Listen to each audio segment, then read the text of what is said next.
ओम नमः सिद्धेभ्याय श्री ओम नमः सिद्धेभ्याय श्री ओम नमः सिद्धेभ्याय।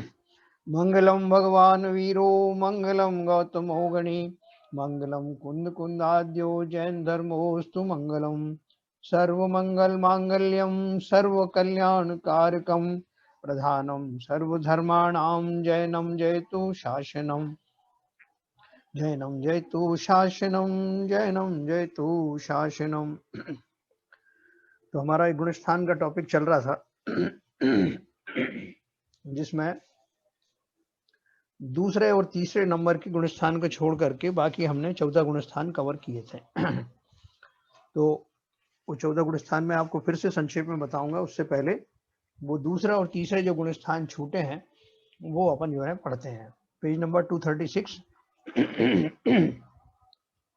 और मैं आपको इनका स्वरूप गुणस्थानों का गोमट सार से भी बताऊंगा, जो कि ऑथेंटिक ग्रंथ है जिसमें गुणस्थान का परिचय बहुत विस्तार से दिया हुआ है। तो वो भी मैं आपको बताऊंगा। उसको जानने के लिए सबसे पहले अपन मिथ्या दृष्टि गुणस्थान का हमने जो पढ़ा था स्वरूप क्या था, क्योंकि मिथ्या दृष्टि जीव ही मिथ्या गुणस्थान को छोड़ करके और वो चौथे गुणस्थान में जब सम्यक दर्शन होता है तो सीधा चौथे गुणस्थान में जाता है। और किन्हीं कारणों से जब उसका वो सम्यक बना नहीं रह पाता तो वो या तो तीसरे गुणस्थान में आता है या दूसरे में आता है या पहले में जाता है। तो वो क्या कारण है जिनके कारण कि वो सम्यक दर्शन से डिग जाता है। उसके लिए पहले अपन को ये प्रक्रिया जाननी पड़ेगी कि वो गया कैसे था, मिथ्यात्व गुणस्थान से सम्यक गुणस्थान में गया कैसे था, वो क्या क्या घटनाएं घटित हुई थी। उससे रिवर्स जब घटना घटित होती हैं तो ये नीचे के गुणस्थान पढ़ते हैं, तीसरा और दूसरा। तो देखो इसमें मिथ्या दृष्टि गुणस्थान का परिचय क्या दिया है अपनी किताब में।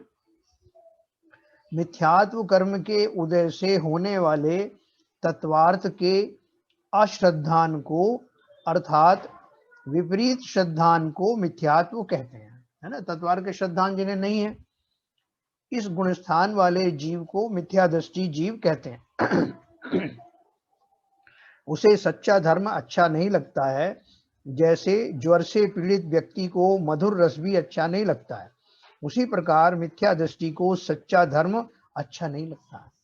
देखो ये खाली पढ़ने की बात नहीं कि अपन ने पढ़ा है कैसा है, प्रैक्टिकली आप देख लेना। ऐसे बहुत जीव आपको मिल जाएंगे कि जिन्हें उन्हें आत्मा की बात या जो सच्चे तत्वों की बात उन्हें नहीं सुहाएगी, उनको छोड़ देंगे। तो उनको ध्यान में रखते हुए ये डायलॉग लिखा गया है। संसार के अधिकांश जीव इसी श्रेणी के हैं।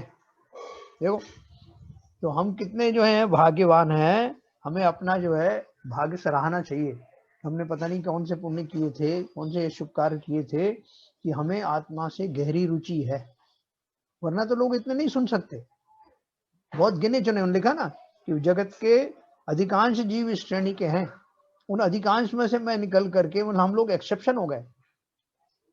निगोदिया जीव, एकेंद्रीय से असंगी पंचेंद्रीय जीव तथा जैनेतर समाज के सभी जीव मिथ्या दृष्टि होते हैं, अतः उनके प्रथम गुणस्थान ही होता है ना। कल अपन ने उस परसों डिस्कस किया था कि जो एकेंद्रीय जीव हैं और असंगी पंचेंद्रीय तक के जो जीव हैं वो तो बाय डिफॉल्ट जो है वो सब मिथ्या दृष्टि ही होते हैं।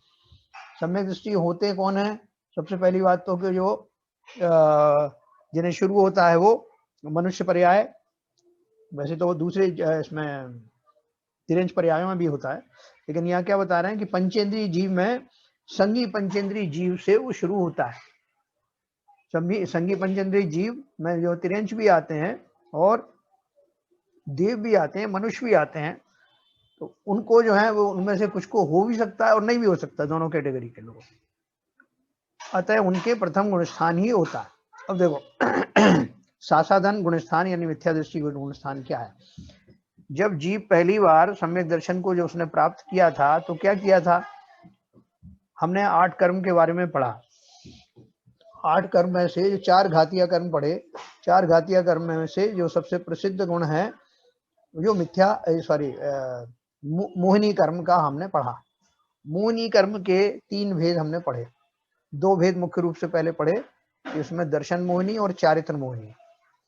चारित्र मोहिनी चारित्र संबंधी जो है वो इसके बताता है डिटेल्स, और दर्शन मोहिनी में श्रद्धा गुण। तो श्रद्धा गुण की उल्टी पर्याय होने पर जीव मिथ्या दृष्टि होता है।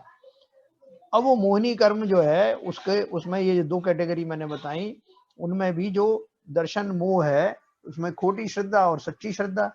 तो जो जीव को जो मिथ्या दृष्टि जीव है, जिसकी श्रद्धा मिथ्या है, उसके जो मिथ्यात्व नाम का जो कर्म पड़ा हुआ है, मिथ्यात्व नाम का जो श्रद्धा गुण जो है मिथ्यात्व रूप से जो परिणमित हो रहा है, उस मिथ्यात्व का के 3 भाग होते हैं।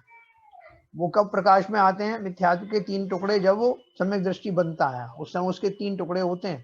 3 टुकड़े का अर्थ क्या है कि वही 3 भागों में विभाजित हो जाता है। कौन कौन से 3 भाग है वो? अपन ने सबने पढ़ा ना, 3 भाग जो कौन से? सबसे पहले मिथ्यात्व, फिर सम्यक मिथ्यात्व और फिर सम्यक प्रकृति। ऐसे 3 जो है उसके मिथ्यात्व के टुकड़े होते हैं। अब उन तीनों का जब जिस समय सम्यक दर्शन होता है, वो तीनों ही या तो उनका उपशम होता है या क्षय होता है। ये 2 अवस्था होती है। अभी उन तीनों को, मतलब तीनों जो है दबे हुए हैं, उनमें से कोई ने एक ने अगर सिर उठा लिया तो मेरा सम्यक भंग हो जाएगा। इसके अलावा न केवल ये श्रद्धा गुण के 3 जो है वो भाग हैं, उसके अलावा भी जब जीव पहली बार मिथ्या दृष्टि से सम्यक दृष्टि बनता है तो उसके चारित्र संबंधी जो 4 कषाय हैं अनंतानुबंधी वाली जाति की, उन वो भी शमित रहना चाहिए, उपशमित रहना चाहिए। कंडीशन है ये। सम्यक दर्शन प्राप्त करने वाले जीव को अपनी भूमिका में न केवल दर्शन मोहिनी का शमन होना चाहिए, उसकी जो 3 टुकड़े हैं तीनों का शमन होना चाहिए, बल्कि साथ साथ उसको अनंतानुबंधी की जो 4 कषाय हैं, मतलब क्रोध मान माया लोभ जो कषाय है, उनका अनंतानुबंधी वाला जो रूप है, उनका भी शमन होना आवश्यक है। तो ये कंडीशन हो गई। मिथ्यादर्शी जीव है, सम्यक दर्शन प्राप्त होना है, मिथ्यात्व के 3 टुकड़े और 4 अनंतानुबंधी कषाय, इनका उपशमन है अगर है तो वो जीव सम्यक दृष्टि हो जाएगा। ठीक है। उपशम सम्यक दृष्टि, छाया उपशमिक सम्यक दृष्टि और छायिक सम्यक दृष्टि की बात अपन बाद में करेंगे ना, इन जनरल। तो जब वो सम्यक दृष्टि हो गया, इसका अर्थ ये हुआ कि अगर उसका सम्यक दृष्टिपना बना रहना है तो ये स्थिति बनी रहनी चाहिए। लेकिन अगर वो स्थिति में कुछ भी व्यवधान हुआ, या तो उन 3 प्रकृतियों में से जो एक आध ने सिर उठा लिया, या वो अनंतानुबंधी जो कषाय उनमें से एक आध जो है फिर से उदय में आ गई, तो उसका सम्यक दर्शन टिका नहीं रहेगा। फलस्वरूप गुणस्थान जो है दूसरे गुणस्थान आ जाएंगे, दूसरे और तीसरे। कैसे आते हैं वो देखो। सासाधन सम्यक दृष्टि गुणस्थान, अनंतानुबंधी क्रोध मान माया लोभ में से किसी एक के उदय में आ जाने पर उपशम सम्यक से पतित होकर जीव जब तक मिथ्यात्व में नहीं आता तब तक उसे सासाधन सम्यक दृष्टि जाना जाता है ना। अब वो जो जीव है, जो सम्यक दृष्टि जीव है, उसके क्या हुआ है? सम्यक दृष्टि जीव का ये अनंतानुबंधी क्रोध मान माया लोभ कषाय जो 4 कषाय थी, उनका शमन था, जिसके कारण उसका म्यक्त बना हुआ था। अब मान लीजिए उनमें से एक उदय में आ गया, उदय में आ गया तो अब वो मिथ्यात्व की तरफ चल पड़ा, लेकिन कुछ थोड़ा सा समय ऐसा बचता है जो भी मिथ्यात्व में आया नहीं है, लेकिन सम्यक से दिख गया है। तो वो जो थोड़ा सा जो ट्रांजिशन गैप है, उतने काल में उसका जो गुणस्थान होता है वो सासाधन गुणस्थान होता है ना। तो उन्होंने देखो उसको उदाहरण दिया है। इसकी अवधि बहुत छोटी, यानी जघन्य एक समय व उत्कृष्ट 6 आवली होती है, इतने समय तक ही वो ट्रांजिशन पीरियड रह सकता है। जैसे पहाड़ की चोटी से कोई व्यक्ति लुढ़के तो जब तक वो जमीन पर नहीं आ जाता तब तक ना तो वह पहाड़ की चोटी पर रहता है और ना ही जमीन पर रहता है ना। बीच की ऐसी स्थिति आ सकती है ना। सम्यक्त्व चोटी के समान है और मिथ्यात्व धरा के समान है, पृथ्वी के समान है। इस गुणस्थान में आने के बाद जीव नियम से पहले गुणस्थान में पहुंच जाता है। अब ये कोई आदमी ऊपर से छलांग लगाएगा तो जितनी देर तक जो उसने छत पर से छलांग लगाई, और वहां से तो वो निकल गया, छत से तो उसके पैर उठ गए, लेकिन अभी जमीन पे पहुंचा नहीं। वो पहुंचेगा निश्चित ही, जमीन पे पहुंचे मुडेर में अटके कहीं, मतलब वो जमीन को टच करेगा ना, तो वो उतने पीरियड तक जब तक वो जमीन को स्पर्श नहीं हुआ है और ऊपर से हट गया है उस स्थान से, वो जो ट्रांजिशन पीरियड है वो जितने समय तक रहता है ट्रांजिशन, उस पीरियड को में जो गुणस्थान कहा जाता है उसे दूसरे नंबर का सासाधन गुणस्थान कहते हैं। ठीक है, कि सम्यक रहा नहीं और मिथ्यात्व में भी पहुंचा नहीं, ऐसा। और फिर पुरुषार्थ करके वह ऊपर वाले गुणस्थानों में जा सकता है। तीसरा गुणस्थान दिया है इसको मैं अभी और एलाबोरेट करूंगा, सम्यक मिथ्या दृष्टि या मिश्र गुणस्थान। जो तीसरा नंबर का गुणस्थान है वो क्या है? सम्यक और मिथ्यात्व से मिश्रित भाव को सम्यक मिथ्या दृष्टि कहते हैं। देखो अपन ने वो जो तीन टुकड़े जो पढ़े थे उनमें पहला टुकड़ा था क्या? मिथ्यात्व। मिथ्यात्व का 3 टुकड़े में पहले टुकड़े का नाम मिथ्यात्व भी था, दूसरे का क्या था? सम्यक मिथ्यात्व, तीसरे का था सम्यक प्रकृति। तो जो बीच का है सम्यक मिथ्यात्व, उसके नाम से ही पता लग रहा है कि उसमें सम्यक भी है और मिथ्यात्व भी है। ऐसी मिली जुली जो अवस्था है उसको मिश्र गुण स्थान कहते हैं, है ना। तो वो कैसे प्राप्त होता है? उसमें लिखा है सम्यक और मिथ्यात्व से मिश्रित भाव को सम्यक मिथ्या दृष्टि कहते हैं। सम्यक मिथ्यात्व प्रकृति के उदय से जीव का तत्व के विषय में श्रद्धान और अश्रद्धान दोनों होना संभव है। यानी पार्टली तो श्रद्धान हुआ है और पार्टली अश्रद्धान है। ऐसी स्थिति इस वाली जो प्रकृति है सम्यक मिथ्यात्व नाम की, जो बीच की प्रकृति थी, उसके उदय में होने से जीव का ऐसी दशा हो सकती है। कुछ तो सम्यक के भाव भी है और कुछ मिथ्यात्व के भाव। तो उसका उन्होंने उदाहरण दिया, जैसे दही और गुड़ का मिश्रित स्वाद होता है, उसमें कुछ दही खट्टापन भी अपने को लगता है और कुछ मीठापन भी लगता है, दोनों एक साथ हैं। इसे मिश्र भाव या मिश्र गुण स्थान भी कहते हैं। जैसे पहले से स्वीकृत देखो एक एग्जांपल उन्होंने और दी है, जैसे पहले से स्वीकृत देवी देवताओं को त्यागे बिना अरहंत भी देव हैं, ऐसी दृष्टि वाला मनुष्य। अब उसके कोई पहले से दूसरे देव उसके मन में बसे हुए थे, इन लोगों ने उसको समझाया तो उसको अरहंत का स्वरूप भी समझ में आया। अच्छा अरहंत हैं, ऐसे होते हैं, उनको राग नहीं होता, ये नहीं होता, तो वो उसको उनको भी अच्छे से मानता है और पूरी व्याख्या सहित जानता है। लेकिन जो पहले देवी देवता उसने रखे थे मान करके, उनको भी पार्टली वो मानता। तो ऐसी मिली जुली अवस्था एक उन्होंने एग्जाम्पल दिया है।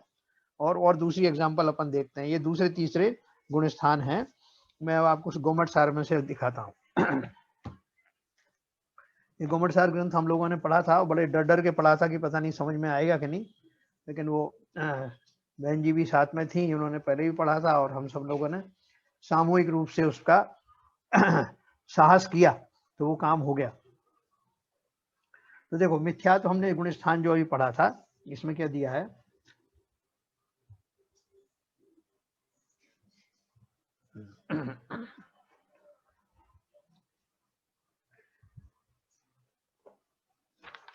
मिथ्यात्व गुण स्थान के बाद में हाँ प्रथम गुण स्थान का स्वरूप दिया इन्होंने।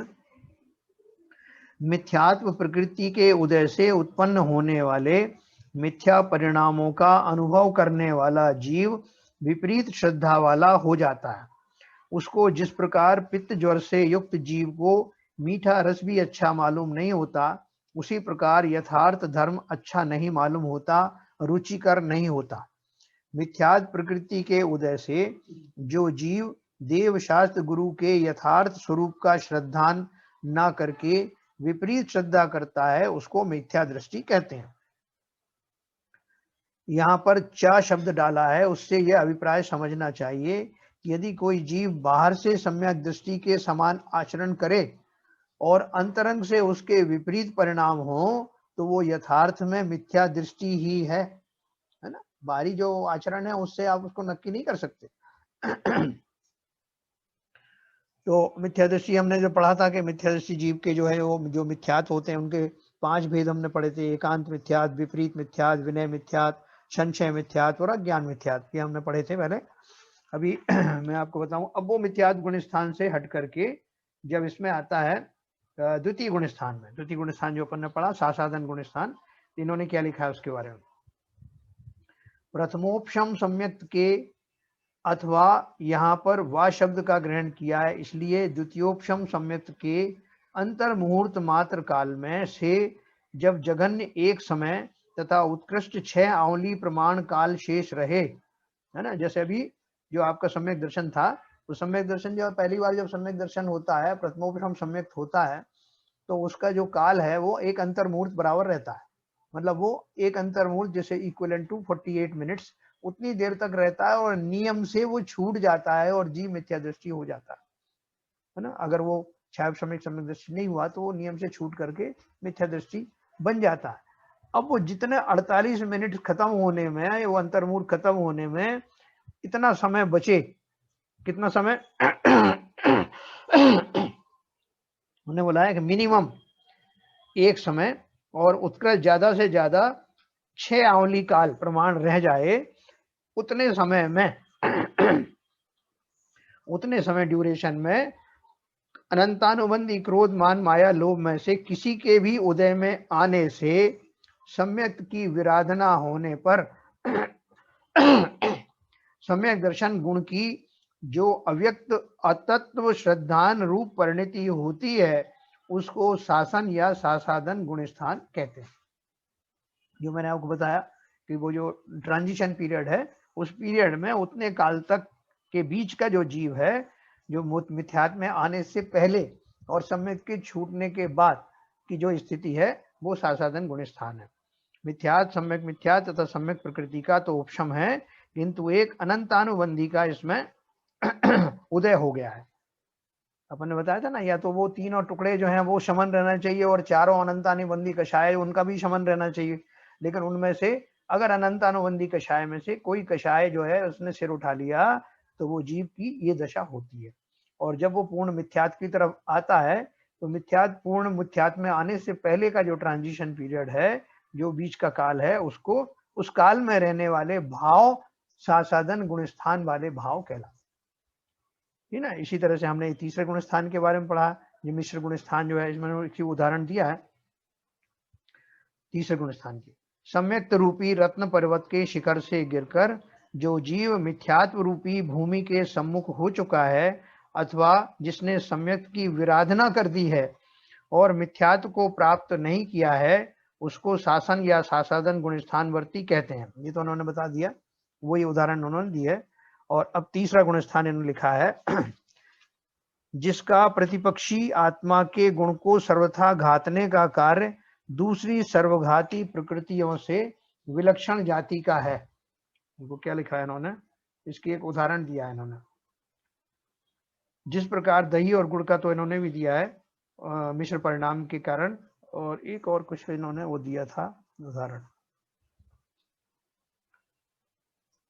एनीवे, मेरे ख्याल से ये आपके समझ में आ गया होगा इसका शुरू, कि जो खट्टा मीठा जो स्वभाव है, जो दोनों तरह का जो है तीसरे गुण स्थान में, जिस प्रकार दही और गुड़ को परस्पर इस तरह मिलाने पर कि फिर उन दोनों को पृथक पृथक नहीं कर सकें, उस द्रव्य के प्रत्येक परमाणु का रस मिश्र रूप यानी खट्टा और मीठा मिला हुआ होता है, उसी प्रकार मिश्र परिणामों में से भी एक ही काल में सम्यक्त और मिथ्यात्व रूप परिणाम रहते, ऐसा समझना चाहिए।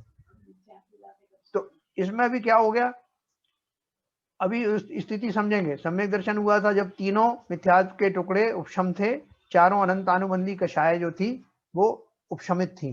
अब वो चारों अनंतानुबंधी कषायों का जो कुछ भी उदय हो रहा है, वो तो दूसरे गुण स्थान में ले जा रहा है, लेकिन अभी उनका उदय नहीं हुआ। लेकिन वो मिथ्यात्व वाले जो तीन टुकड़े थे, उनमें से जो बीच वाली जो प्रकृति थी, कौन सी थी, मिथ्यात्व सम्यक मिथ्यात्व और सम्यक प्रकृति, सम्यक मिथ्यात्व वाली जो प्रकृति थी उसका उदय हुआ, वो उपशमित नहीं रही। उसका उदय होते ही ये तीसरा गुण स्थान आ जाता है, जिसमें मिश्र भाव पाए जाते। इस प्रकार से हमने ये तीनों गुण स्थान पढ़े संक्षेप में। विस्तार से तो इसका बहुत विस्तार है, पूरा गोमठ सार में भी है, गुणस्थान चर्चा में भी है, वो सब अपन पढ़ेंगे बाद में। तो अभी इतना आप समझ लीजिए कि सासाधन गुणस्थान और जो तीसरा मिश्र गुणस्थान है, वो जीव को जब सम्यक दर्शन से हट करके वहां से निकलने के बाद वो अगर मिथ्या दृष्टि बनने जा रहा है, तो उसको रास्ते में दूसरा और तीसरा गुणस्थान ऐसे पढ़ने के कारण वो बीच, मतलब ये दशाएं होने के कारण वो सम्यक से डिग सकता है, और इन गुणस्थानों में अल्पकाल तक रहने के बाद फिर वापस मिथ्या दृष्टि बन जाता है।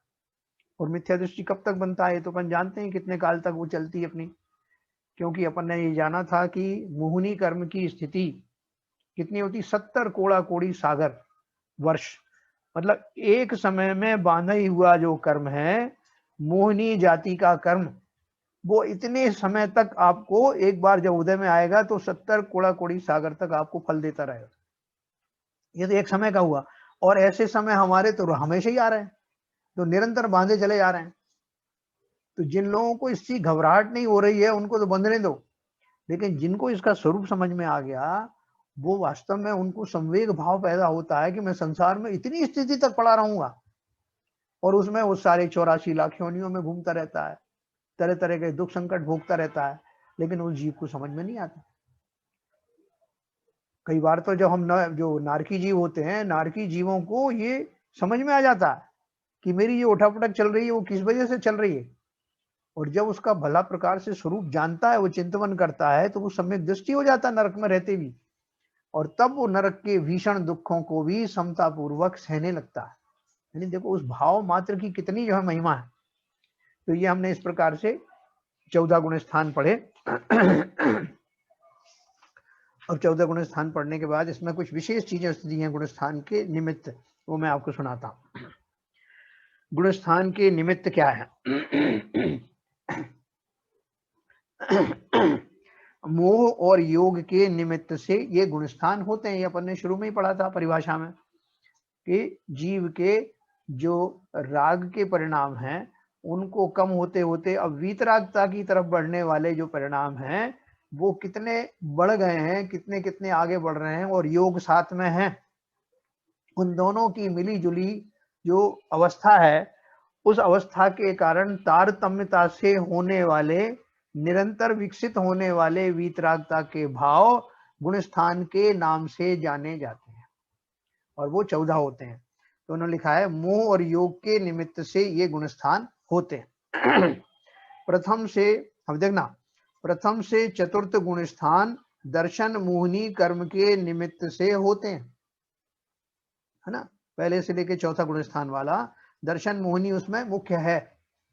हालांकि पहले चौथे में जाने में अनंत अनुबंधी कषाय भी जो है उसमें वो शामिल हैं। 5वें से 12वें गुणस्थान चारित्र मोहिनी कर्म के निमित्त से होते हैं। अभी जब जीव सम्यक दृष्टि हो गया तो दर्शन मोह तो समाप्त हो गया ना उसका, अब कौन सा बचा? चारित्र मोहिनी बचा। तो 5वें से 12वें गुणस्थान चारित्र मोहिनी कर्म के निमित्त से होते हैं, और 13वें व 14वें गुणस्थान योग के निमित्त से होते। 5वें से लेकर के और जो 12वां गुणस्थान है उसमें अब क्या रह गया? उसमें भी कषाय तो पड़ती है ना, उसमें जो कषाय भी पड़ती तो उन्हीं का उदय रहता है उसमें, क्योंकि वो दर्शन मोहिनी तो चला गया। अब कौन सा रहता है? 5वां गुणस्थान जो है क्यों नहीं आ रहा है? क्योंकि अप्रत्यक्षानावर्णी कषाय का उदय है। 6वां गुणस्थान या 7वां गुणस्थान क्यों नहीं आ रहा है? प्रत्यक्षानावर्णी कर्म का उदय है। 7वां गुणस्थान और उसके ऊपर के जो गुणस्थान 7वां गुणस्थान क्या? संजुलन कषाय बाकी है ना। तो इस तरह से ये चारित्र मोहिनी की अपेक्षा से इनकी तारतम्य बताई जाती है ऊपर के गुणस्थानों की, 5 से लेकर के 12 तक की। लेकिन 12 से ऊपर के गुणस्थान भी है ना, उनमें क्या किस वजह से रहते हैं? तो अपन ने जैसे पढ़ा था कि मोहिनी और योग दोनों मिलकर के गुणस्थान होते हैं। तो इसका मतलब क्या है? मोहिनी तो अब वो चला गया, 12वें गुणस्थान में समाप्त हो गया, उसके पहले ही हो गया। तो अब क्या बचा है जिसकी वजह से जो 13वें 14वें गुणस्थान होते हैं? योग बचा। तो इसलिए उन्होंने लिखा है कि 13वें व 14वें गुणस्थान योग के निमित्त से होते हैं। कोई कषाय नहीं बची, कोई जो है मिथ्यात्व के परिणाम बचे नहीं, तो खाली योग के मात्र से वो होता है। और योग मतलब जैसे खाली, जैसे आपका वैक्यूम क्लीनर चल रहा है बिना हवा के चल रहा है, कोई हवा टेकअप भी नहीं कर रहा है, कोई कचरा नहीं है, वो खाली ऐसे ही चल रहा है। तो चल रहा है तो उससे क्या हो रहा है? कर्मों का आश्रय भी होगा तो उसकी स्थिति नहीं बनेगी, उसमें अनुभाग नहीं होगा, वो आया और निकल गया योग के कारण। ऐसी स्थिति अरहंतों को होती ना, तो ये अपन पढ़ेंगे आगे। कर्मों में मोहिनी कर्म सबसे अधिक शक्तिशाली है। यह जीव को सच्चे मार्ग यानी आत्म स्वरूप का ना तो भान होने देता है और ना उस मार्ग पर चलने देता है, परंतु आत्मा से ज्यों ही मोह का पर्दा हटने लगता है त्यों ही उसके गुण विकसित होने लगते हैं। अतः इन गुण स्थानों की रचना में मोह के चढ़ाव उतार का ही ज्यादा हाथ होता है ना। मोह नहीं जीत लिया आपने तो वीतरागी बनना ना। वीतराग में जो मुख्य जो भूमिका थी वो तो राग की थी ना। विशेष दिया है, सभी संसारी जीवों के कोई ना कोई गुणस्थान होता है। मोह व योग के अभाव के कारण मुक्त जीव के गुणस्थान नहीं होता। संसारी जीवों के गुणस्थान होता है ना, यहाँ तक कि 14वां गुणस्थान में जो जीव अभी 1 सेकंड में मोक्ष जाने वाला है उसका भी एक गुणस्थान आता है, 14वां गुणस्थान, थोड़ी सी देर के लिए। और उसमें उसकी 85 बची हुई प्रकृतियां वो सब नाश हो जाती हैं ऑटोमेटिकली। और उसके बाद जो सिद्ध होते हैं वो गुणस्थानातीत होते हैं, उनके कोई गुणस्थान नहीं। उनके तो सारी जितनी डिग्रियां विग्रियां है ना सब समाप्त। नैसर्गिक रूप में अपनी आत्मा को जिस रूप में जाना था वैसा रूप धारण करके वो अब किसी भी तरह से कोई लगाव से, किसी भी तरह के आवरण से रहित वो जीव सिद्ध दशा को प्राप्त होता है। शरीर भी समाप्त हो जाता है। तो एक समय में जीव के एक गुणस्थान ही होता है ना। अपन को ये नहीं कह सकते साहब मैं तो 13वां गुणस्थान भी रखूंगा और 14वां भी रखूंगा और 15वां भी रखूंगा, गुणस्थानातीत भी रहूंगा। ऐसा हो नहीं सकता, क्योंकि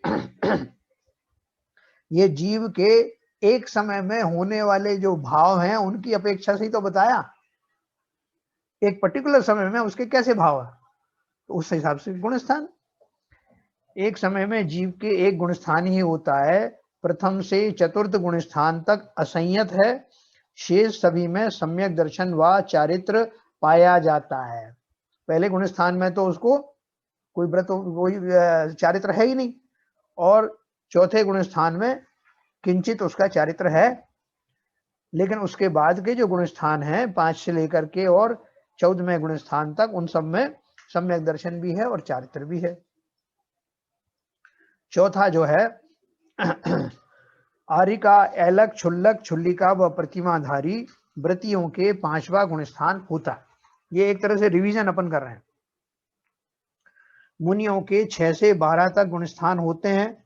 वर्तमान पंचम काल में मुनि हीन संगनन के कारण 8वें या आगे के गुणस्थानों में नहीं जा सकता है और वह भावों में परिवर्तन के साथ साथ 6ठे तथा 7वें गुणस्थानों में घड़ी के पेंडुलम की भांति चढ़ता उतरता रहता है। क्या बताया, मुनियों के जो गुणस्थान कहां से शुरू होते हैं? 6 से 12 तक। लेकिन पंचम काल में हीन संगनन, संगनन किसे कहते हैं? वज्र विषभ नाराज संगनन होते हैं ना, जो लोग जो जी मोक्ष जाते हैं उनकी हड्डियां भी वज्र की होती हैं, बंधन भी उनके वज्र के होते हैं, और वो कील जो होती हैं पिवट शरीर की वो भी वज्र की होती हैं। ऐसे उत्तम संगनन का धारी, ये अपन संगनन पढ़ने वाले हैं अभी नामकर्म में, ऐसे उत्तम संगनन का धारी जो जीव होता है उसकी शारीरिक रूप से भी ऐसी क्षमता होती है कि वो ऐसा दुर्धर तप कर सके। और जिन्हें जाना है उनका निश्चित ही ये होते हैं अवेलेबल। तो अब इन्होंने एक निमित्त नैमित्तिक चीज बताई है कि 6वें जो पंचम काल है इसमें जीव जो है 6ठे 7वें गुणस्थान तक तो होते हैं, लेकिन उससे ऊपर के गुणस्थान जो श्रेणी आरोहण में काम आते हैं वो गुणस्थान उनको नहीं होते, क्योंकि मोक्ष जाने का नियम नहीं, शारीरिक स्थिति भी कमजोर है और उस योग्य भाव ही नहीं होते। दोनों चीजें ना, निमित्त निमित्तिक है, उपादान शक्ति भी वैसी नहीं है और निमित्त भी वैसे नहीं है। तो इस तरह से 7वें और 6वें गुणस्थान के बीच में उनके भाव चलते रहते हैं। जो आर चर्या जब 7वें गुणस्थान से दिखते हैं, 7वां गुणस्थान कौन सा है? शुद्धोपयोग का गुणस्थान है। तो 7वें के अंत में ही वो श्रेणी आरोहण करते हैं। तो अब वो 7वें गुणस्थान में उनको शुद्ध आत्मा का अनुभव अच्छे से होने लगता है और वो शुरू हो जाता है। वो अनुभव करते हुए वो इतने खुश रहते हैं, उनको आनंद बहुत दिखाई देता है, लेकिन उस गुण स्थान में वो ज्यादा देर तक टिके नहीं रहते। ऐसी व्यवस्था है कि वो थोड़ी देर के बाद में, एक अंतर मुहूर्त के बाद में 6ठे गुण स्थान में आ जाते हैं और 6ठे गुण स्थान रूपी उनके भाव हो जाते हैं। उस समय उनको किंचित आहार आदि लेने के भाव भी होते हैं। मन नहीं लगता तो अपना मन टिकाने के लिए कुछ पूजा के भाव, वंदना के भाव, है ना, विहार करने के भाव, ऐसे भाव होने लगते हैं छठवें गुण स्थान में। लेकिन जब एक जगह आकर के फिर टिकते हैं, जब वो अब ध्यानस्थ होते हैं, तो फिर से उनके भाव जो है वो फिर आ जाते हैं सातवें गुण स्थान। ऐसे कई बार होता रहता है उनका। तो ये हुआ उनका छठवां से 12वें गुण स्थान वाले पंचम काल स्थित मुनियों का। अब देव गति व नरक गति में प्रथम से चतुर्थ गुण स्थान तक होते हैं। देव गति में और नरक गति में कैसे जीव हैं? या तो मिथ्या दृष्टि है या सम्यक दृष्टि है। लेकिन सम्यक दृष्टि कैसे है? उनका चारित्र गुण नहीं है, अभी उन्होंने कोई विधिवत संयम आदि धारण नहीं किए। क्यों नहीं किए? क्योंकि उनके ऐसे भाव बनते नहीं है उस लेवल के। बहुत सारे लोग बोलते हैं कि भाई साहब वहां तो और भी उत्तम शरीर है, फिर वहां क्यों नहीं हो सकता संयम? तो संयम ना होने का उनका कारण शरीर से नहीं है ना। शरीर तो उसी का निमित्त नैमित्तिक है। अपन जब बोलते हैं कि साहब वो मनुष्यों को ही संयम होता है, तो ये कहने का अर्थ ये नहीं है कि मनुष्य का शरीर जो है वो उसमें कुछ स्पेशल चीज है जिसकी वजह संयम होते हैं। इस कहने के पीछे अर्थ ये है कि जो जीव मनुष्य पर्याय में आकर के इस तरह के भावों का चिंतन करता है, मतलब उसका ज्ञान का और उसके भावों का ऐसा संगम होता है कि वो इस पर्याय में रहने वाले, जो पर्याय में रहने वाले जीव का ही हो सकता, और वही जो है उस तरह के संयम धारण कर सकता। तो देवगति व नरगति में प्रथम से चतुर्थ गुण स्थान तक होते हैं। त्रियंच गति में प्रथम से पंचम गुण स्थान तक होते हैं। त्रियंचों में जो छोटे जीव जो होते हैं 1 से 4 इंद्रिय या संगी पंचेंद्रिय, उनके तो हो ही नहीं सकता, जो अपने शुरू में ही पढ़ा। अब जो संगी पंचेंद्रिय हैं, जो बड़े बड़े जीव हैं, जैसे शेर है, भालू है ना, ये नेवला है, इस तरह के जो जीव हैं ये संगी पंचेंद्रिय हैं। इवन मेंढक भी है, जिनको मन सैनी है ना, सैनी यानी संगी यानी मन वाले, पंचेंद्रिय भी हैं और मन भी हैं। तो वो उन जीवों को किंचित संयम के भाव आते हैं, और सम्यक दर्शन तो है ही। त्रियंचों को, बड़े त्रियंचों को, जैसे शेर की पर्याय में हुआ था ना इनको, महावीर स्वामी को, हाथी की पर्याय में इनको हुआ था पार्श्वनाथ भगवान को। तो ये जो है ना उनको, अब वो जो सम्यक दृष्टि के साथ साथ उन्होंने संयम भी धारण कर लिया। जैसे संयम को ऐसे धारण कर सकते हैं त्रियंच जीव। महावीर स्वामी के जीव को सिंह की पर्याय में जब उनको सम्यक दर्शन हो गया, तो अब उनके भाव ऐसे होने लगे कि अब मुझे संयम धारण करना चाहिए। तो वो शेर जो है उसने शिकार करना छोड़ दिया, और बिना शिकार के तो वो भोजन उसके हो ही नहीं सकते, घास वो खा नहीं सकता। तो उसने सब तरह का जो आहार छोड़ दिया, त्याग कर दिया संकल्प पूर्वक, और वो समाधि में चला गया। कोई उसको उकसाए कुछ भी करे, वो बिल्कुल टस से मस नहीं होता था, क्रूरता के कोई भाव नहीं। और अंत में उन्हीं भावों के साथ में देह छोड़ करके वो देव बना ना, बाद में महावीर स्वामी बने। तो कहने का अर्थ क्या है कि त्रियंचों में भी पार्शियली संयम के भाव हो सकते हैं और होते हैं। इसलिए उनका पंचम गुण स्थान कहा। मनुष्य गति में प्रथम से 14वें गुण स्थान तक होते हैं। सिद्ध गति में गुण स्थान नहीं होते हैं। देखो ये कितना बड़ी चीज है। ये जो 14 ही गुण स्थान कहाँ घटित होते हैं? किस पर्याय में? मनुष्य पर्याय में। तिरंचों में नहीं हो सकते, नारकियों में नहीं हो सकते, देवों में नहीं हो सकते, सिर्फ एक मनुष्य पर्याय में। देखो सारी तरह की अनुकूलताएं मुझे मिली हुई हैं। फिर अगला है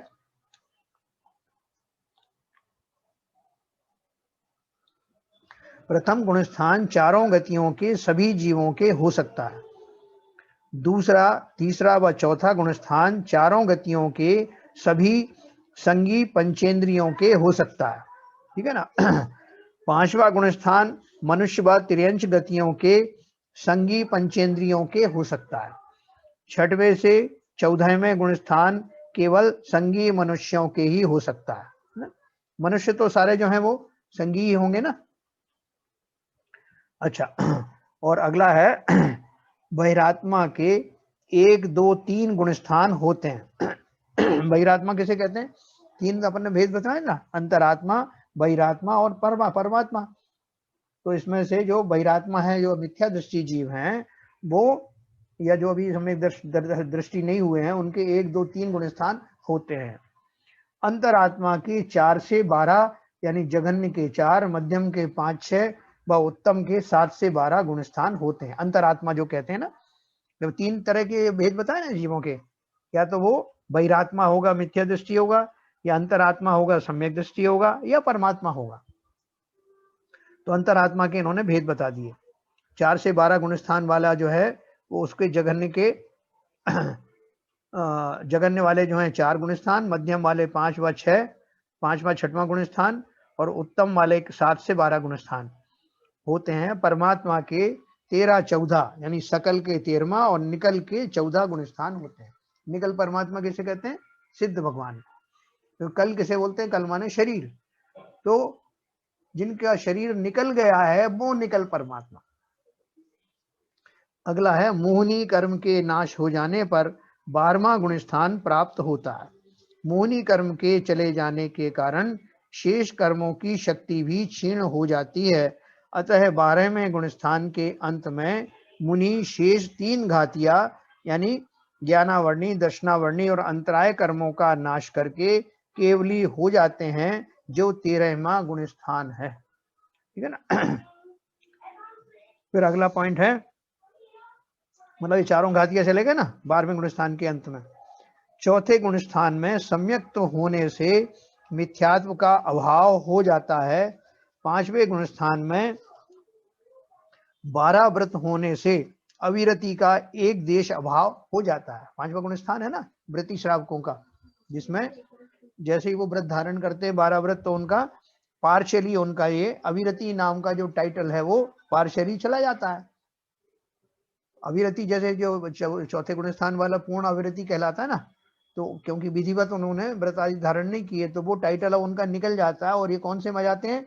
संयत, असंयत या एक देश यानी पार्शियल संयम वाले जो जीव इसमें आ जाते हैं 5वें गुणस्थान।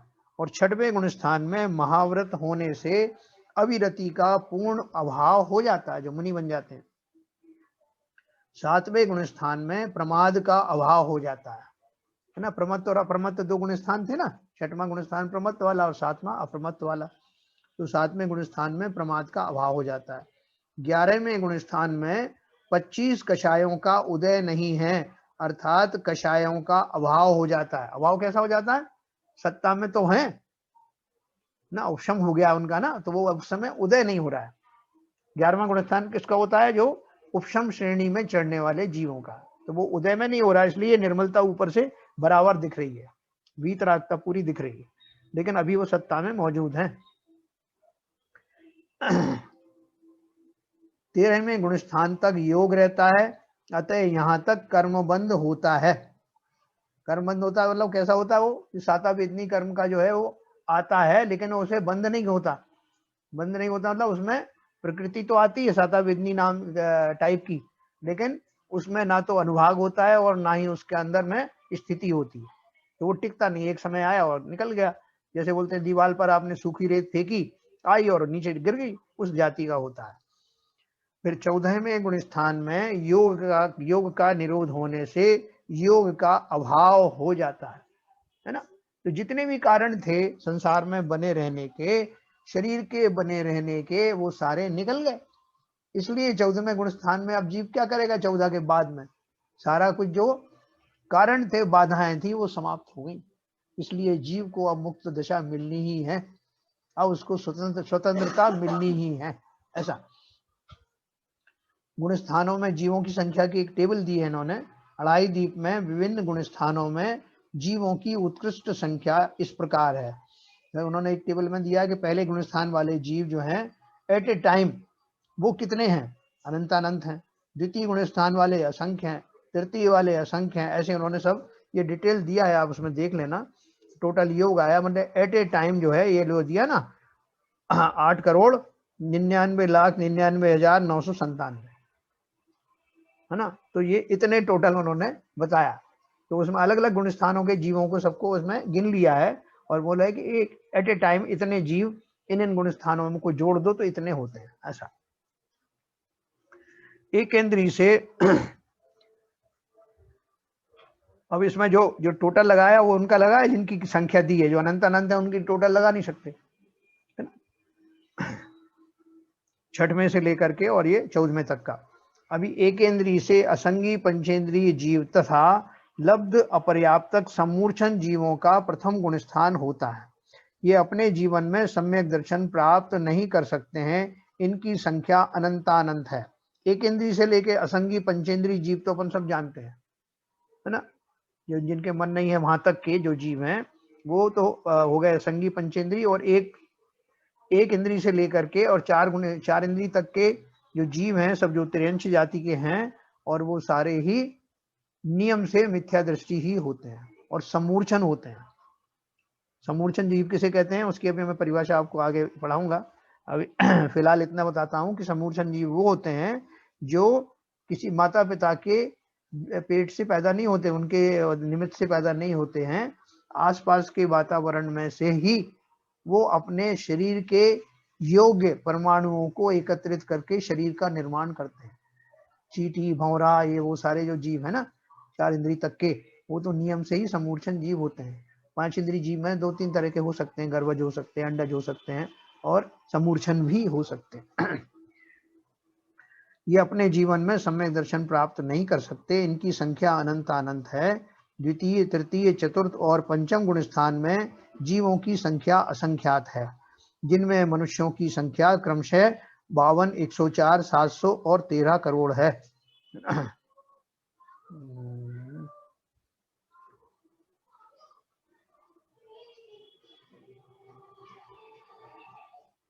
52 क्या ये करोड़ में होगा? अच्छा, ओके। शेष अन्य गतियों में जीव हैं।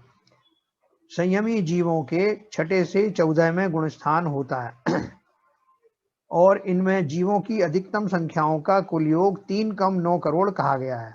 ये 2.5 दीप में ही होते हैं। ये अपन ने जो अभी जोड़ा ना 8 करोड़ 99,99,997, ये वास्तव में क्या है? 3 कम 9 करोड़। अपन बोलते हैं जिनको मुनिराजों को अर्घ चढ़ाते हैं, 3 कम 9 करोड़ मुनिराज को अर्घ, वही ऐसे टोटल आया है। ये 2.5 दीप में ही होते हैं क्योंकि इनमें ही मनुष्य होते हैं। ये मुनिराज भावलिंगी होते हैं। जो भी जितने भी ये गुणस्थान वाले हैं ये भावलिंगी मुनिराज हैं। द्रव्यलिंगी मुनिराज के गुणस्थान कौन से होते हैं? 1, 2, 3, 4 और 5वें गुणस्थान में होते हैं। 5वें गुणस्थान में कैसे होते हैं?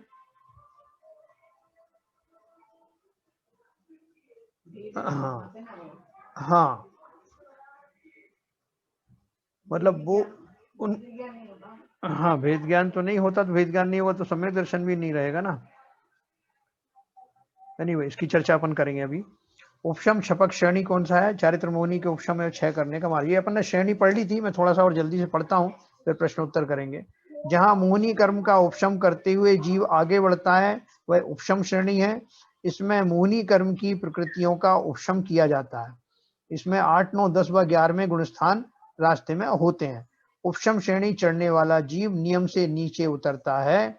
इसे द्वितीयोपशम सम्यक दृष्टि तथा शायिक सम्यक दृष्टि दोनों चढ़ सकते हैं। जहां मोहिनी कर्म का क्षय करता हुआ जीव आगे बढ़ता है वह छपक श्रेणी है। इसमें मोहिनी कर्म की प्रकृतियों का क्षय किया जाता है। इस श्रेणी में 8, 9, 10 तथा 12वें गुणस्थान होते हैं। अपन ने कल पढ़ा था कि जो उपशम श्रेणी वाला जो जीव है जिसको अभी उनका कर्मों का जो अपना खाली उपशम करता हुआ जा रहा है और सत्ता में उसके मौजूद है, उनको गुणस्थान पढ़ते हैं 8, 9, 10 तथा 11 उपशम श्रेणी वाले को। और जो क्षय करता हुआ जा रहा है उसके पढ़ते हैं 8, 9, 10 और 12। छायिक सम्यक दृष्टि ही छपक श्रेणी पर चढ़ते हैं। इस श्रेणी वाले जीव का नीचे की ओर पतन नहीं होता और मरण भी नहीं होता है। उपशम श्रेणी पर चढ़ने वाले जीवों से छपक श्रेणी वाले जीवों की संख्या दुगनी होती है। इस पंचम काल में वर्तमान में ये दोनों श्रेणी नहीं होती हैं, अर्थात मुनि 8वें या आगे के गुण स्थानों में नहीं चढ़ सकते। फिर आखिर में लिखा है गुण स्थानों में चढ़ना उतरना। जैसे जैसे कर्म छूटते जाते हैं गुण स्थानों में वृद्धि होती जाती है और नीचे के गुण स्थान वाला ऊपर के गुण स्थानों में चढ़ता है। भावों की विशुद्धि घटने पर ऊपर के गुण स्थानों वाला नीचे के गुण स्थानों पर उतरता है। इस प्रकार उतार चढ़ाव का यह क्रम चलता ही रहता है। जब जीव 12वें गुण स्थान में पहुंच जाता है तो वो नीचे नहीं उतरता है और क्रमशः 13वें और 14वें गुण स्थान में चढ़ता है। छपक श्रेणी वाला जीव वैसे जो कहें वो 8वें गुण स्थान से फिर वो निरंतर चढ़ता ही चला जाता है और वो मोक्ष प्राप्त करके ही रहता है। अब गुण स्थानों में चढ़ने उतरने का क्रम इसमें सब नीचे दिया है टेबल में, आप उसमें से देख लेना कि कौन से गुण स्थान वाला कौन से गुण स्थान में जा सकता है और नीचे उसका पतन कहाँ हो सकता है, ऊपर कहाँ चढ़ सकता है और नीचे कहाँ से कैसे आ सकता है, उसकी पूरी टेबल है। तो मैं अभी आपको अनम्यूट करूंगा, ये टेबल आप लोग देख लेना।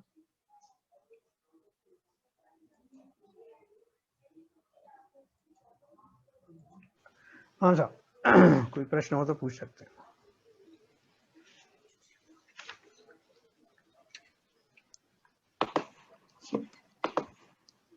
मेरा एक प्रश्न था जैसे, सॉरी आप बोलिए बोलिए। तो ये 12वें गुण स्थान के बाद में तो जैसा आपने बताया कि उसको तो पीछे जा ही नहीं सकता, वो तो उसको क्रम से एकदम बराबर स्टैंडर्ड वे में वो 13वें और 14वें में जाएगी। बिल्कुल बिल्कुल बिल्कुल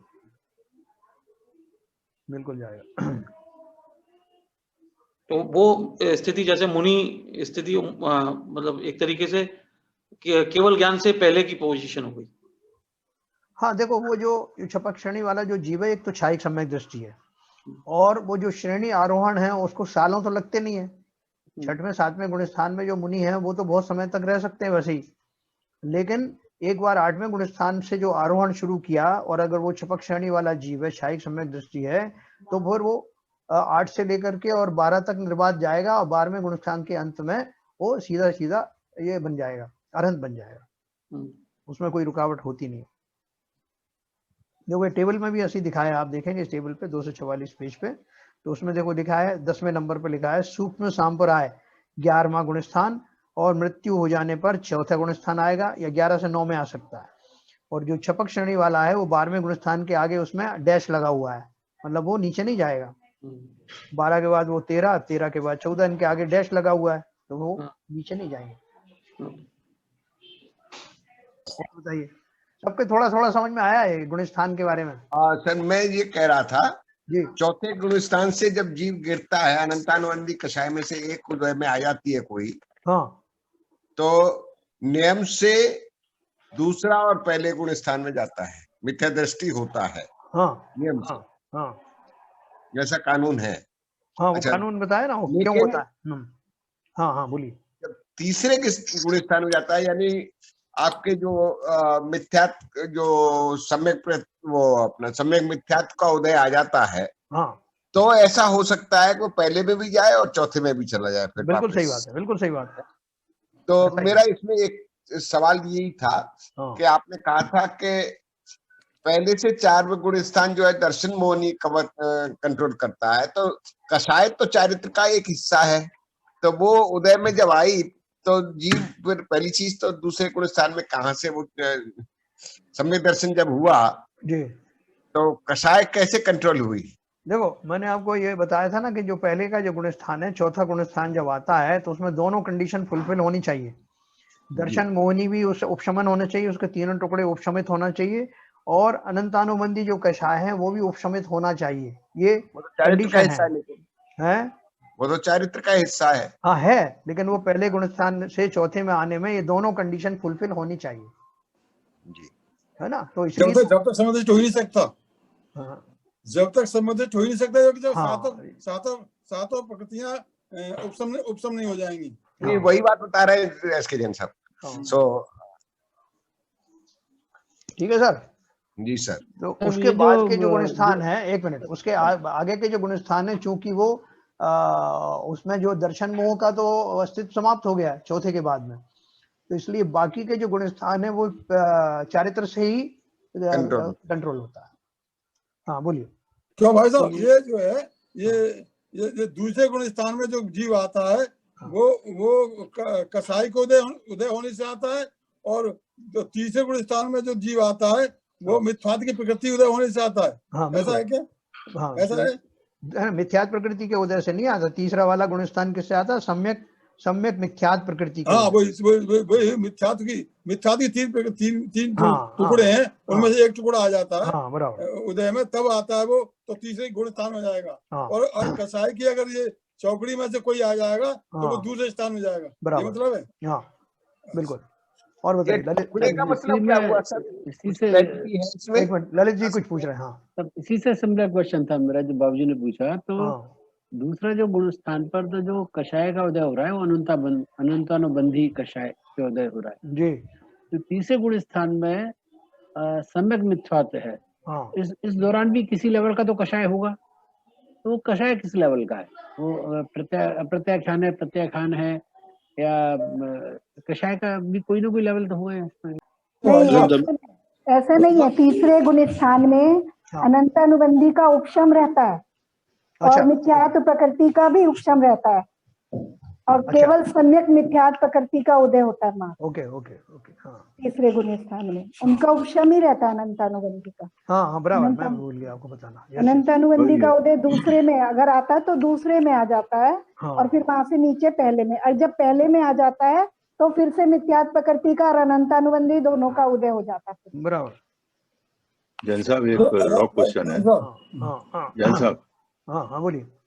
ये चौथे गुणस्थान में आने के बाद ये जीव पहले गुणस्थान में नहीं जा सकता ना, कि जाएगा किसी कारणों को? बस चौथे गुण स्थान में आने के बाद या, पहले गुण स्थान, या पहला गुण स्थान तो मिथ्यात्व गुण स्थान है ना, उसी की तो चर्चा हाँ, हो रही है। अब मतलब सम्यक दर्शन उसमें निकला। हाँ उसमें नहीं आ पाएगा, जाएगा तो दूसरे तीसरे में ही जाएगा। अच्छा, मतलब डायरेक्ट पहले गुण स्थान में हाँ। नहीं जा सकता है, जा सकता ना, उसमें मिथ्यात्व अगर प्रकृति है ना, मिथ्यात्व, एक हाँ। मिथ्यात्व प्रकृति हाँ। है ना, तीन टुकड़ों में से मिथ्यात्व मिथ्यात्व अगर उदय में आ जाएगी तो चला जाएगा। अच्छा तो अच्छा। सीधा पहले में चला जाएगा। हाँ हाँ। और पहले से शिवजन साहब सीधा सातवें में भी जा सकता है जीव। हाँ ये तीन पहले से टुकड़े का डायरेक्ट सातवें में मर्म जा क्या है सकता है। सर? कुछ हाँ, एक बताएंगे? हाँ क्या तीन? मिथ्यात्व के प्रकृति के तीन टुकड़े हो जाते हैं। मिथ्यात्व एक अपने आप में प्रकृति है, हाँ कर्म प्रकृति है मिथ्यात्व। हाँ, दर्शन मोहिनी जो कर्म है ना, दर्शन मोहिनी का अर्थ जो है, दर्शन ऐसे करके कहते हैं कि दर्शन मोहिनी और चारित्र मोहिनी। तो दर्शन मोहिनी में के जो भेद हैं उनमें एक मिथ्यात्व नाम का भेद है, ठीक है ना। तो उस मिथ्यात्व के जो है, जब वो सम्यक दर्शन प्राप्त करता है जीव, तो वो जो तीन उसके जो टुकड़े कहते हैं, तीन टुकड़े हो जाते हैं। वो तीन टुकड़े कौन कौन से होते हैं? वो होता है मिथ्यात्व, सम्यक मिथ्यात्व और सम्यक प्रकृति, यानी उसके सब भाग होते हैं, उपभाग। मिथ्यात्व नाम के जो कर्म है उसके तीन भाग होते हैं। इनमें से पहले भाग को तो मिथ्यात्व ही कहते हैं, दूसरे को सम्यक मिथ्यात्व और तीसरे को सम्यक प्रकृति। ऐसे तीन जो उनके टुकड़े होते हैं। और वो फिर जो क्योंकि अब उनको ही उनमें से कोई एक उदय में आएगा ना, तो उस हिसाब से ये पहले से बता दिया जाता है कि उनके तीन भागों में से कोई भी उदय में आ सकता है।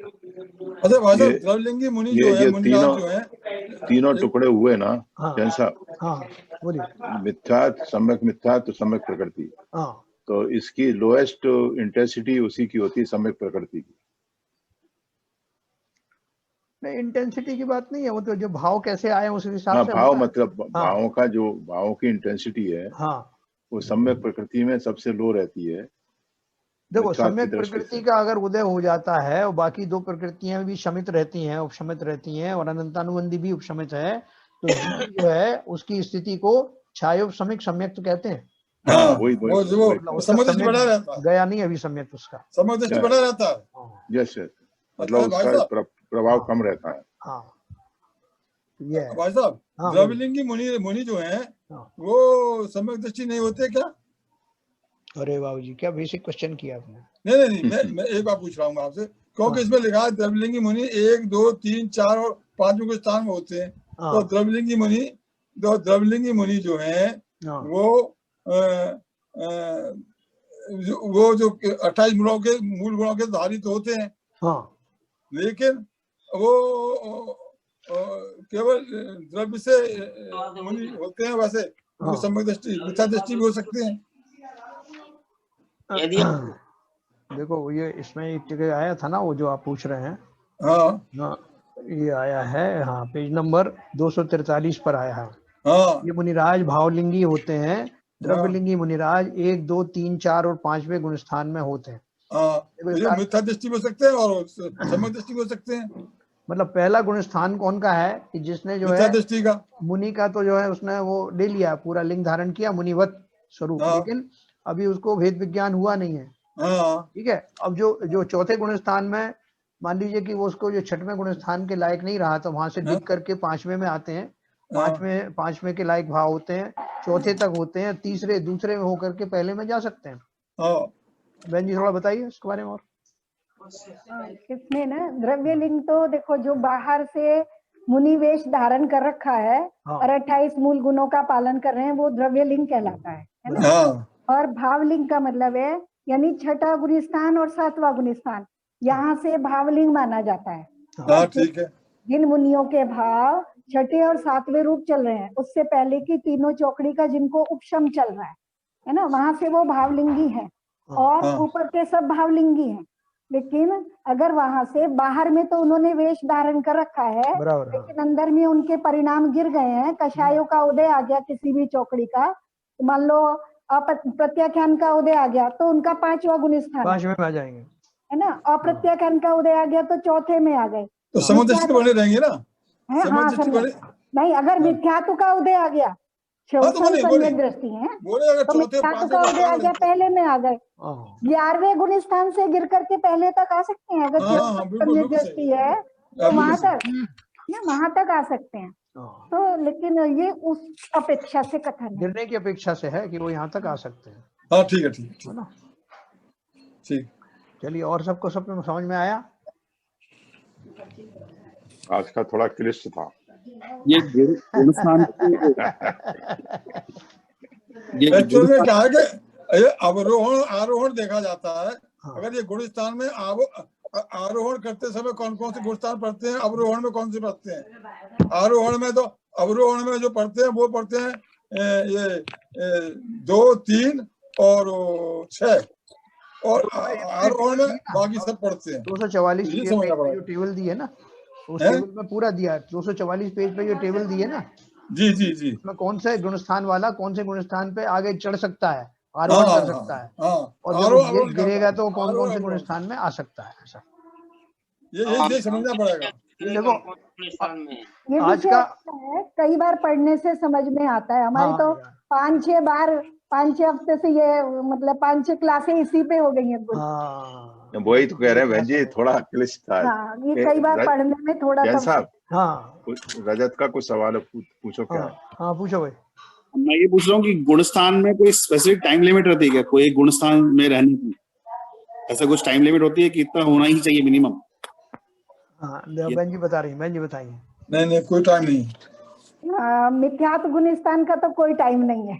जो पहला गुणस्थान है उसका कोई टाइम नहीं है, और दूसरा जो गुणस्थान है उसका एक समय से लेके 6 अवली टाइम है, और जो सम्यक मिथ्यात्व गुणस्थान है उसका अंतर मुहूर्त का टाइम है, और सम्यक का जो गुणस्थान है उसमें उपशम सम्यक दृष्टि है तो उसका अंतर मुहूर्त है, क्षोभसम सम्यक दृष्टि है तो उसका उत्कृष्ट जो मिनिमम है वो अंतर मुहूर्त है, और जो उत्कृष्ट है वो 66 सागर है। 66 सागर। और जो छायिक सम्यक दृष्टि के हिसाब से चौथा गुणस्थान है तो वो सादी अनंत है, एक बार हो गया तो फिर अनंत काल तक बने रहने वाला है ना। फिर वो ऊपर के गुणस्थानों में चढ़ता ही चढ़ता है। फिर जो छठा सातवां है उनका लिमिट नहीं है, वो जो गुणस्थान है वो उत्कृष्ट जो है ज्यादा हाँ कई भवों तक रह सकता है, बार बार गिरता और चढ़ता रहता है। और जो फिर ऊपर श्रेणी के गुणस्थान है उनका सब का मिलाकर के पूरा एक अंतर मुहूर्त, एक अंतर मुहूर्त में सब खेल हो जाता है पूरा। एक अंतर मुहूर्त है, वो 8, 9, 10, 11, 12 का जो समय है कुल मिलाकर के अंतर मुहूर्त है। और 13वां गुणस्थान जब से केवल ज्ञान होता है जब तक आयु बाकी है तब तक का है, और 14वां गुणस्थान वो 5 लघु अक्षर के उच्चारण के बराबर है। तो ये जो भरत चक्रवर्ती जो थे जिनको कपड़े उतारते इनको केवल ज्ञान हो गया था, अंतर मुहूर्त लगा उनको भी श्रेणी मानने में। वो कथन थोड़ा कहते हैं मोटे तौर पे कह देते हैं, लेकिन अंतर मुहूर्त कम से कम लगता है श्रेणी मानने। तो मतलब उन्होंने 1 से 14 गुणस्थान एक अंतर मुहूर्त में खत्म पार कर लिए। एक अंतर मुहूर्त में नहीं, 13वें में जाएंगे पहले, जब केवल ज्ञान होगा तो 13वें में जाएंगे। 12 तक तो हो गया, कर्म रहेगा तब तक 13वां रहेगा। और जीव को पता लगता है कि जब हम कौन से गुणस्थान में हैं अभी इस टाइम पे, या शिफ्ट चेंज कर रहे हैं? नहीं, हाँ कुछ तो समझ में आते हैं, ऊपर चौथा 5वां 6वां 7वां कुछ पता नहीं लगता। ऊपर के नहीं समझ में आते। 8वें गुणस्थान के बाद अगर आपने आंख खोल के देखी ना कि देखूं तो कौन सा गुणस्थान आया है। गया काम से नीचे आ जाएगा सीधा। क्योंकि वहाँ निर्विकल्पता होती है। बेटा अंतर्मुख 48 मिनट तक अगर किसी का ध्यान हो गया तो सीधा केवल ज्ञान हो जाता है उसे 48 मिनट में, तो पूरा खेल खत्म हो जाता है। देखो ऐसा है कि ये वो बोलता है ना कौन बनेगा करोड़पति में, वो अमिताभ बच्चन क्वेश्चन पूछता है तो इस पड़ाव पे पहुंच गए तो आपकी जो घड़ी चलना बंद हो गई, अब आप टाइम ही टाइम है, तो घड़ी 2 बार बंद होती है। एक बार तो जो 13वें गुणस्थान पे आ गए तो बंद हो गई। 13वें गुणस्थान जब तक उनका आयु है उस शरीर की तब तक वो बना रहता है, ठीक है। और एक बार घड़ी कब बंद होती है, अब 4थे गुणस्थान से पहले में आ गए तो आपको समय समय है, आप पूरे मिथ्यादृष्टि बने रहिए, अनंत काल तक बने रहिए। तो 2 बार ऐसे घड़ी बंद होती है। और फादर शायद समय दृष्टि की भी घड़ी बंद हो जाती है चौथे स्थान में। हाँ वो तो हो ही जाती वही है। बना रहता है शायद। नहीं वो तो फिर नहीं, ऊपर वो चढ़ता है ना, निकल 2-3 जाता है, भाव में हाँ। चला जाता है वो वो 2-3 भाव में मोक्ष चला जाता है। 4थे भाव में हाँ। मैक्सिमम चला जाता है। वो थोड़ा वो रेस्ट करने के लिए थोड़ी चाइक बना है कि अब हो गया काम, आप कुछ नहीं कर।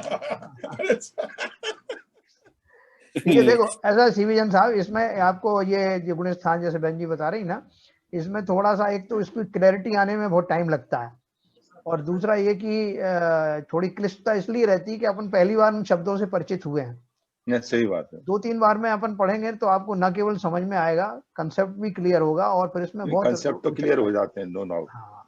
मैं आपको सीवीजन से 2-4 वीडियो भेजूंगा, उन्हें आप सुनिए और समझिए तो आपको और क्लियर हो जाएगा, बहुत क्लियर। चलिए एज क्रिस्टल। उसके लिए अमेरिका जाना पड़ेगा, जब फुर्सत ही नहीं फुर्सत नहीं नहीं, अमेरिका जरूरी नहीं है, यहाँ पे मेरे पास है, वीडियो भेज दूंगा। वहाँ फुर्सत में आपने सुनते रहे ना, यहाँ इस समय यहाँ पे तो फुर्सत। हाँ भाई, तो एक बात तो सही है, एक बात तो आपकी सही है, जितना कंसंट्रेशन वहाँ होता था उतना यहाँ नहीं है। ये आपकी बात 101%, 200% आपकी बात सही है। मैं खुद भी महसूस करता हूँ, जितना कंसंट्रेशन मेरा वहाँ था, जितना मैं वहाँ धर्म कर सकता था, जितना मैं वहाँ पे स्वाध्याय कर सकता था, यहाँ पर उसका 50% का 60% हो ही नहीं रहा। उसका कारण ये है बाबूजी कि वहाँ आपके पास कोई काम नहीं था, करने वाले बच्चे थे सारे। अब मैं रजत को कहूँ कि भाई जब बाबूजी कर सकते हैं इस तरह कंसंट्रेशन, तो तू क्यों नहीं करता? तो उसको तो वहां पे काम करना है ना, सब जो अपन यहाँ कर रहे हैं। सही बात, सही बात, वो फर्क है। सही बात। ठीक है सर, तो ये हमारा समय बहुत हो गया, अभी जिनवाणी स्तुति करेंगे, बाकी क्या अपन फिर से रिवाइज भी कर सकते हैं, कल जरूरत पड़ेगी तो। कल रिवाइज कराइए इसको थोड़ा। ठीक है, आप बिल्कुल रिवाइज करिए साहब, ओके, जो आपको समझ में आ जाए तब ठीक है। चलिए जिनवाणी स्तुति। मिथ्यतम नाश वे को ज्ञान के प्रकाश वे को आप परभास वे को भानु सी बखानी है। यहो द्रव्य जान वे को बंध विधि भान वे को स्वपर पिछान वे को परम प्रमाणी है। अनुभवताय वे को जीव के जताए वे को काहू न सताए वे को भवे और आनी है। जहाँ तहाँ तार वे को पार के उतार वे को सुख विस्तार वे को यही जिनवाणी है। हे जिनवाणी भारती तो हे जपो दिन रैन, जो तेरी शरण आ गए सो पावे सुख चैन।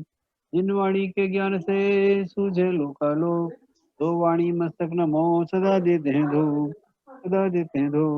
जिनवाणी माता। जिनवाणी माता।